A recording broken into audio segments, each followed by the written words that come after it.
Yes, sir. And these little guys came out and they were great. I tell you, these came out and they went up to me, and I swear to goodness, I was scared and I didn't know what to do. I thought they were going to hurt me or something and take me away in their ship. And I got things to do.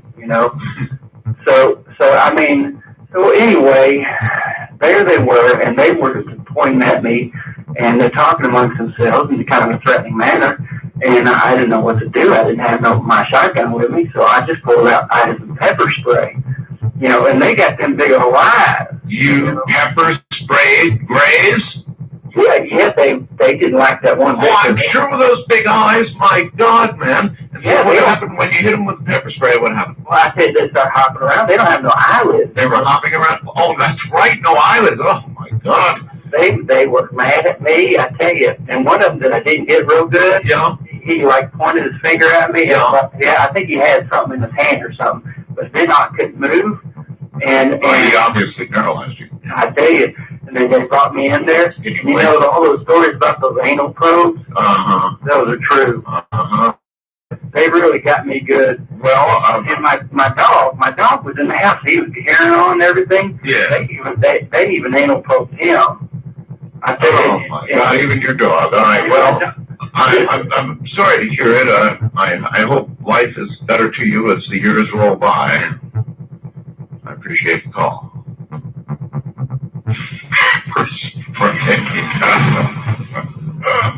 In those big eyes that can't even close. That's gold. Really gold. Now, some of you may have heard this before, and I've expressed this view, though never so elegantly as it has been put here. I think the life cycle is all backwards. By the way, those of you who've commented that I look pretty good on the webcam, that was just a real quick webcam shot yesterday. Thank you very much. Perhaps there's something here that suits me. I don't know. Anyway, when you think about it, our life cycle is all in reverse. Or it could be better the other way around. In other words, you should start out dead. Just get it right out of the way. You wake up in a senior care facility where you begin to feel better every day. And finally, you get kicked out of there for, just being too healthy. You go collect your pension. Then, when you finally do start work, you get a gold watch on your first day. You work 40 years until you're young enough to enjoy your retirement. You drink alcohol, you party, you're generally promiscuous, and you get ready for high school. After high school, you go to primary school, you become a kid. You play or you nap all day, you have no responsibilities. Then you become a baby with no cares whatsoever. Then you spend your last 9 months floating peacefully with luxuries like central heating, spa treatments, room service on tap, larger living quarters, and you finish off as an orgasm. Now there would be a life cycle. I'm calling about Chupacabra mentioning over there in Florida. Yes, that sounded actually fairly serious, didn't it? Yeah. My husband, on May, the 1st of May, was accidentally just flipping the channel on our Prime Star to the channel Univision. Yes. The Mexican channel. Yeah, oh yes. And there was a little story about that the University of Mexico caught one, and they're studying it, and they've had it for the last 6 months. And I was wondering if anyone else has heard about this. The University of New Mexico? Mexico. Of Mexico, not New Mexico, but Mexico. Yeah, Mexico. Oh. And he heard it, and he called me, and of course I don't understand Spanish. And he was well, now wait a minute. Now I hear a little bit of an accent there, a Spanish accent. Well, I've lived in this town forever. It's highly Mexican. So, in other words, you picked up an accent without picking up Spanish. Well, I know the bad words. You know the bad words? Oh, that's a bad one. Do you know any good words? No, don't say them, because I don't know any words, and I wouldn't know the difference, and it could be that you would say a bad word. I wouldn't know it. But actually, you do have an accent. Oh.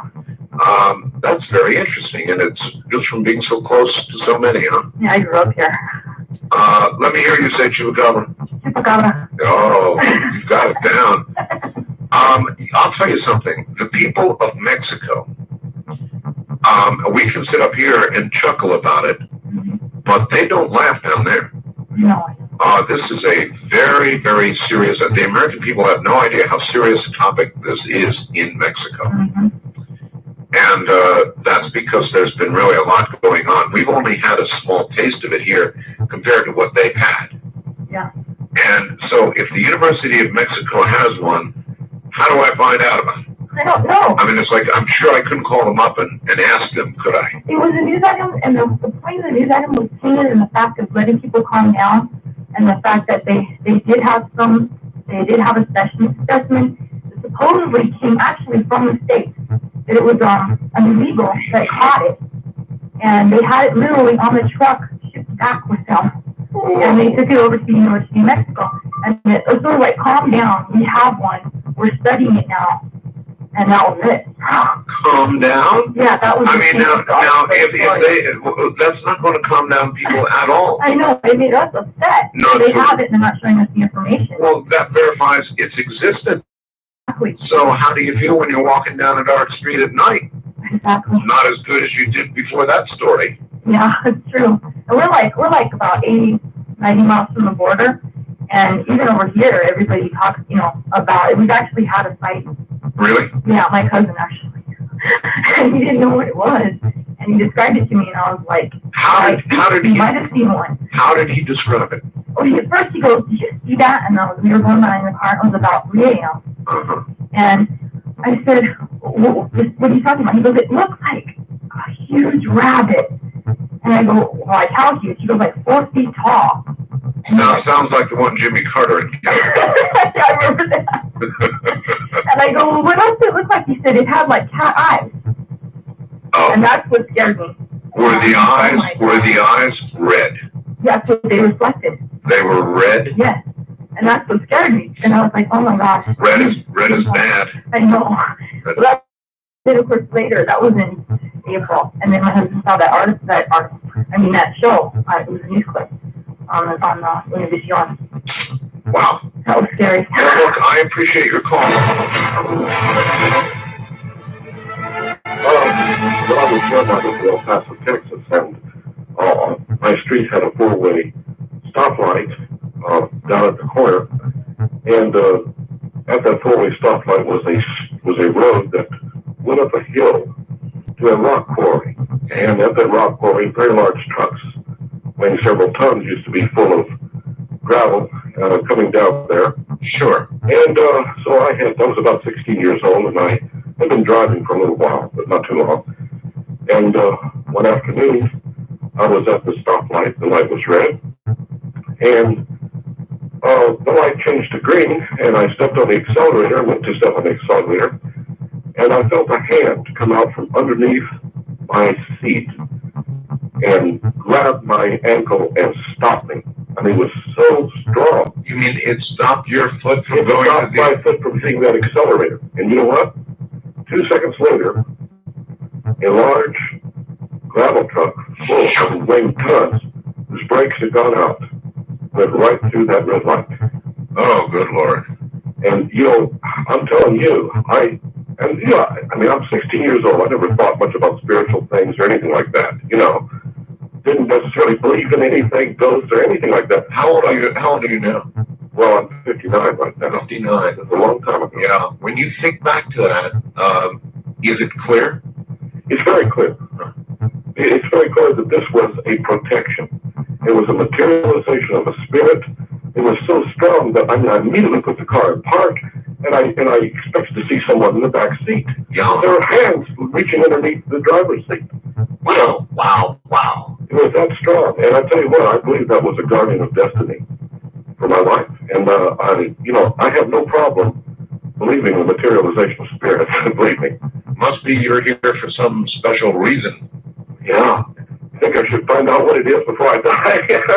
Well, I think we'll all try to work on that one. Yeah. All right, my friend. Thank you. Right, yeah. Oh, that's an incredible story. Oh, that's an incredible story.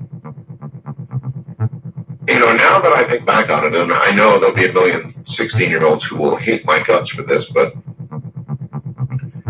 I'm not so sure 16-year-olds ought to be able to drive. I remember when I was 16, and I don't know for the life of me how insurance companies, even at the rates they charge, can insure 16-year-olds.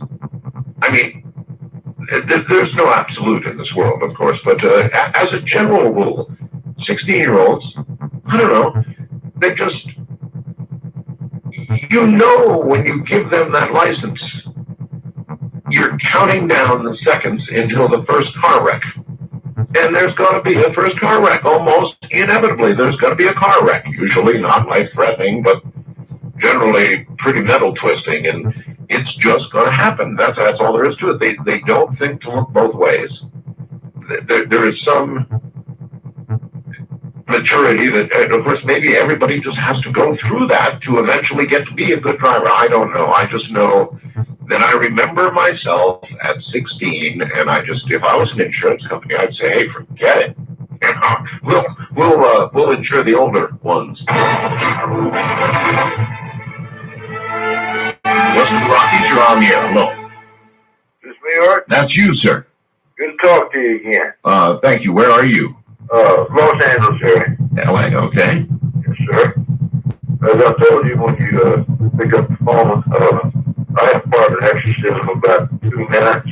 Oh, that's right. You're the gentleman who once played an exorcism for me on the air, aren't you? Yes, sir. And you have now another exorcism. I don't think I ran across it.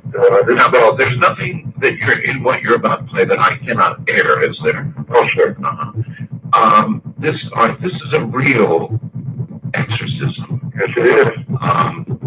You had several, but this is just one of the demons. All right, go. Okay.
There you have it. Lost with the experts on it. Oh, that's what I didn't remember before, that's for sure. That's what comes up out of the beach now. With the idea of 20-year distance. They do that kind of thing sometimes, you know. It's pretty wild.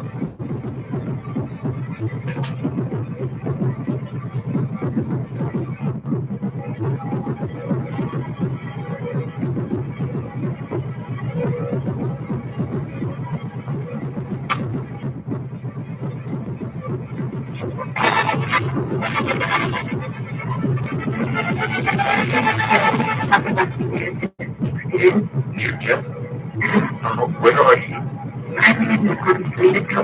So it's okay.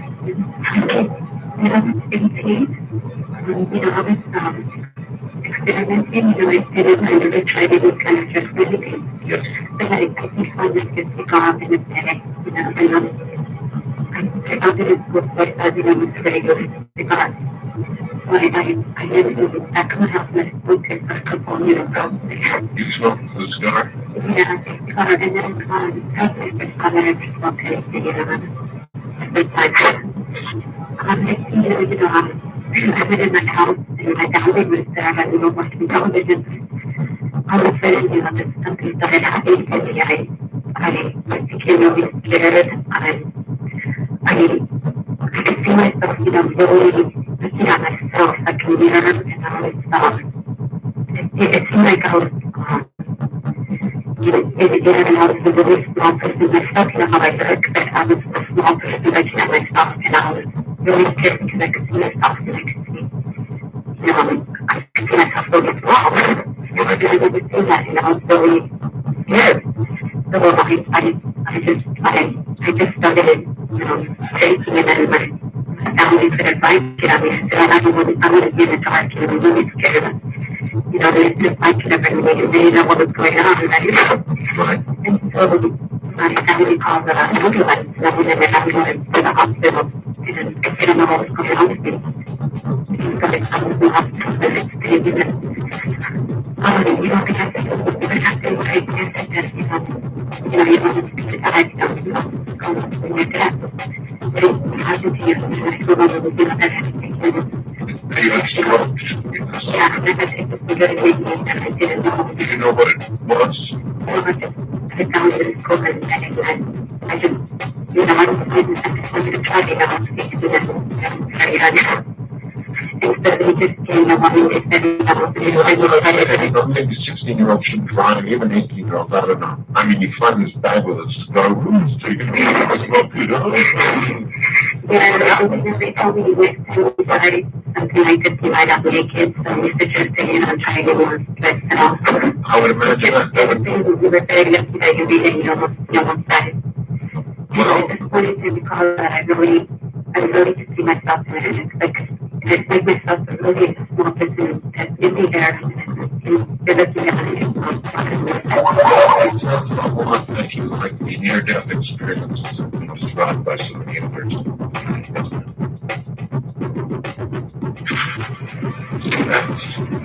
That's what I mean by, being stupid when you're stupid.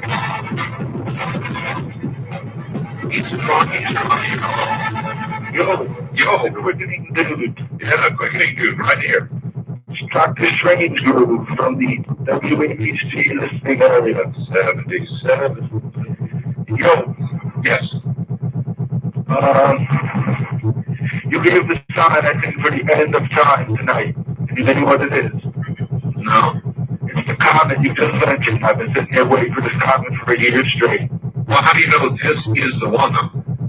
Because I know the same things Malachi Martin and Ted Flynn know. Well, Malachi did call for a sign in the skies, and by God, here's the Here's it in a nutshell. Everything you see, everything you said, quickly, let it die. It's all leading to the Malachi Martin Ted Flynn scenario. Now, it starts with the warning. That is the first event. That is the beginning of the end of time. The warning. The beginning of the end of time. That's right. Nice. There's no joke. I'm not laughing. I'm not scared now. I just kept going. That's about to stop it now. You quoted the exact words of prophecy. It will be seen going past the sun. That's what he went out today. I heard that. Well, that's right. That's exactly, as a matter of fact, the way it's it's all past prophecy is one thing and one thing alone. These apparitions of the Virgin Mary. Okay? They look very possible warning. The comment will start coming except for the end of the month. Now, the warning comes. So you think this isn't going to be a minute? It's a bit. All right, I've been living this for 10 years, you get it? I'm living in the cattle here. I'm all there to be locked because I got 100 prophecies stacked in my ceiling in my room telling me the warning. You get it? You do? Yes. That might be kind of messy. I'm taking some stuff strange to but spirited, the warning. The comet will come past the sun. Part will break off. Part will go in towards the sun. Another part will hit the moon. Another part will scrape our atmosphere, causing the illumination, the warning. The man on earth, that he's God. In other words, he does not blow his horn. That's it. You called the way. I looked out the window of it, and I saw the moon covered in haze. I didn't see Jersey, you understand? I'm giving it up. I said, check these roads out. This ain't normal. Okay, you heard Fatima. What happened before Fatima? It rained, and it rained, and it rained. 13 days of rain. Listen to me now for a second. My program's over. Tell everybody good night. Good night, everybody. And say goodbye. Goodbye. Mr. Rocky, you're on here. Hello. Hello, Art. This is Mike. I'm calling from Phoenix. Hey, Mike. And I want to talk about portals. Portals. Yeah, I've had a lifetime of experiences with them in two different manners. In each case, they're the same. But, I mean, the portals they're recognizable as portals. But it's either astrally or I've actually encountered them. Astrally in my sleep, or I've encountered them wide awake. I can say that portals to what? Other worlds. Portals to other worlds. Now, in what form do these portals take? Is it just sort of a shimmering opening, or what? The iris of the camera. Yes. It's kind of a pinpoint, and it opens up. Sure. It's like that. Okay, sure. And it starts as small and opens up, and it's blurred around the edges. Is it lighted, or is it of solids? Some sort of substance, an obvious substance.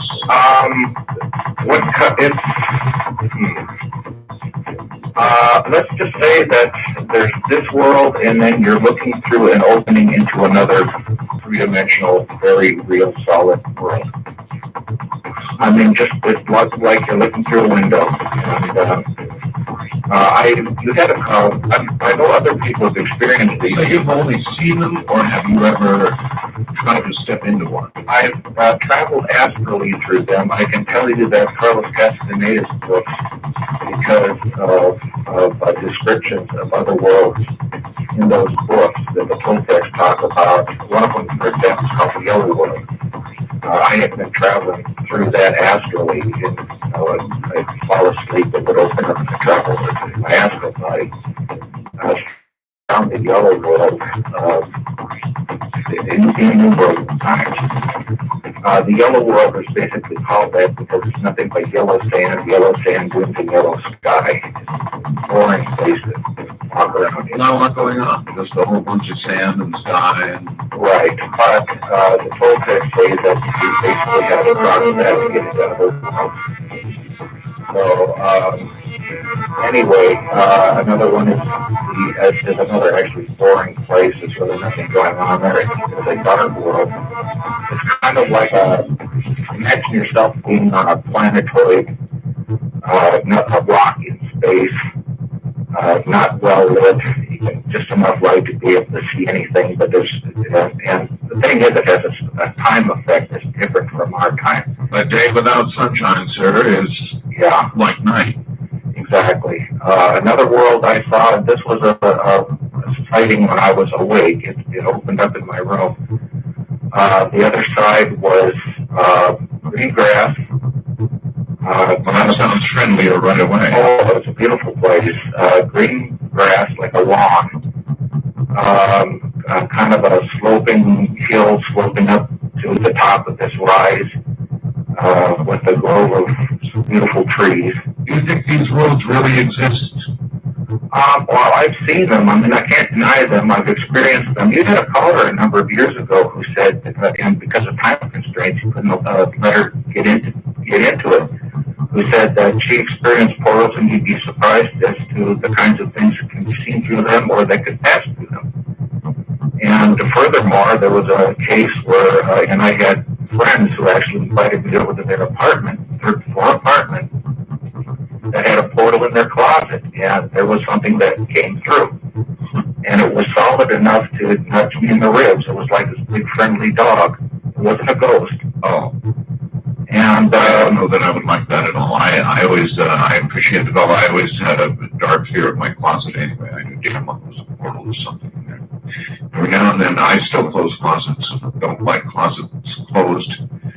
I just, there's something about a closet. Anybody else feel the same way? I mean, it's dark. There's all those clothes in there. You never see what's behind it.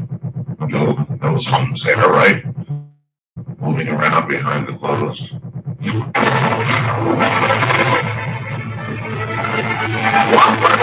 here. Good morning. Good morning. I wanted to talk to you about witchcraft. Oh, okay. I'm an authority on the occult and the supernatural in the United States. You are? Yes, I am. How does one get to be an authority in this area, by the way? Well, it's heritage. I have been trained since I was 4 years old. But the person that you had on, the gentleman that was talking about being in the gray area, Yes. I could tell that he was a novice because there is no black or white magic. Magic is a double-edged sword. It swings both ways. In other words, that person who is the wielder of power Right.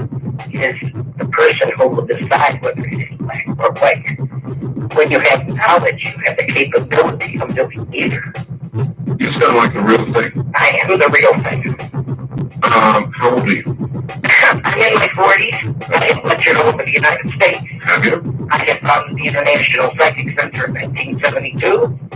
In fact, I'm a friend of Renee Barnett. I was on Strange Universe a week before you were, and it was about the Sheryl Crow story, The Curse. You know what? I missed that one. Darn it. But you know Renee. Yes, I do very well. Are there, I've been requesting this for, I kid around about it a little bit. I say I want to find a room writing, magic dispensing, potion, using witch. I blend my own oils. You blend your own oils. That is correct. I'm into herbs. I do have an altar. I do magic, show magic. Yeah. All right, now, this is a serious question. Again, referring to the young man who's talking about the gray area. There is no gray. Okay. There is, though, a black, isn't there? Yes, sir, there is. Have you ventured into those areas?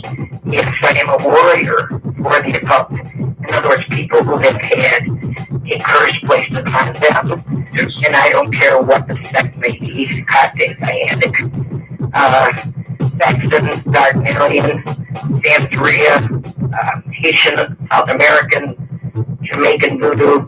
I do it. What is your name? Do you want to give it? I'd be more than happy to. Dr. Evelyn Taglini. I have a PhD in parapsychology. All right. Then, I guess my next question to you, and I'm going to start to get pretty serious here. Sure. Is, are you convinced? Are you sure that this is a real power? It most certainly is. What is the source of power, do you think? Do you The source of power is always God, sir. Even in the... Well, you can call up nature in the elements. You can call up an entity. You can deal with the hierarchy of evil. There is evocation and summation. There are those people who decide to leave the power in the dark side. They do gain power, and they can be very treacherous.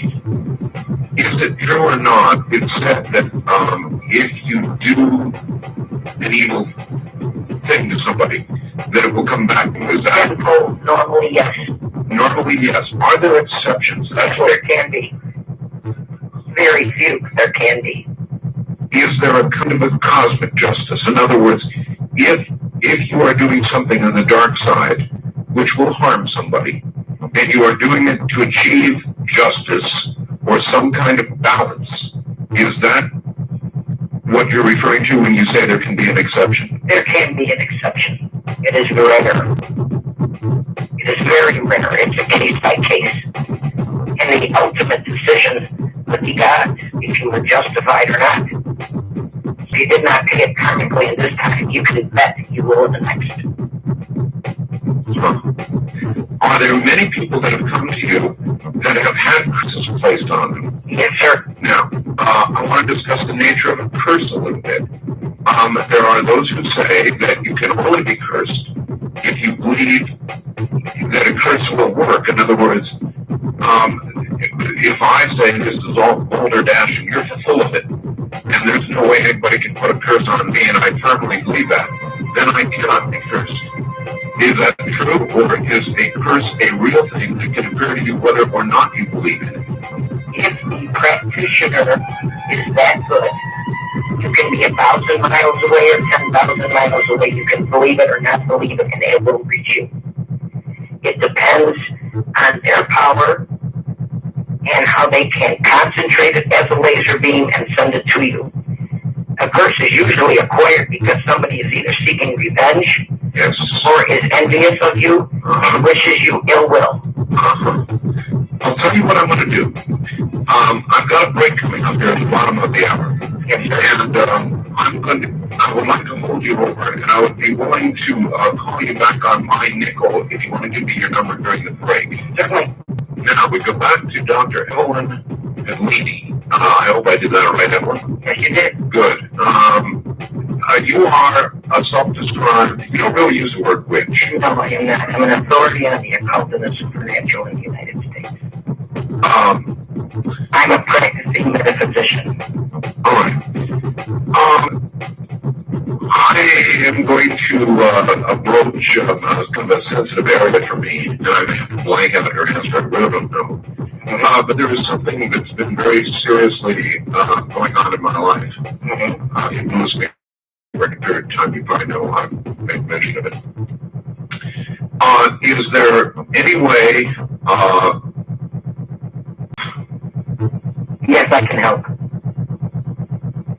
I'll give you an explanation. The salt that was used by your wife on the doll is what they call the first layer of defense. Second layer of defense would be sea salt. Third layer of defense would be sulfur. Third layer of defense would be black salt. In other words, when you want to put a shield of protection around you, depending on the individual who is sending you the negativity, you better make sure you pull out the big guns. You can also use herbs, and you can also use essential oils that are blended specifically for the purpose. All right. Suppose I wanted to... shield of protection and set up a mirror and send it back to whoever sent it. Suppose I wanted to do something negative to somebody who has done something negative to me. And